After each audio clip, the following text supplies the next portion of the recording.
ఈరోజు మనం కచ్చిక పదాలు అనే ఒక టాపిక్ గురించి చెప్పుకుందాం.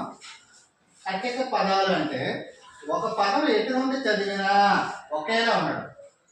ఒక పదం ఎటు నుండి చదివినా ఒకేలా ఉన్నాడు. ఉదాహరణకు టమాటా, టమాటా ఇటు నుండి చదివినా అటు నుండి చదివినా ఒకేలా ఉంటుంది. యశ్వంత్, కచ్చిక పదాలకు ఉదాహరణ చెప్పు. పులుపు. కుమార్, కచ్చిక పదానికి మరో ఉదాహరణ చెప్పు. కునుకు. Very good. నిఖిల్, కచ్చిక పదానికి ఉదాహరణ చెప్పు. గంగా.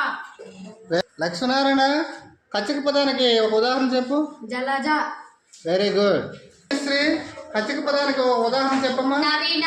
Very good. కచ్చిక పదానికి ఒక ఉదాహరణ చెప్పు. వికట కవి. Very good. సంజన, కచ్చిక పదానికి ఒక ఉదాహరణ చెప్పమ్మా. ముఖము. కచ్చిక పదానికి ఒక ఉదాహరణ చెప్పమ్మా.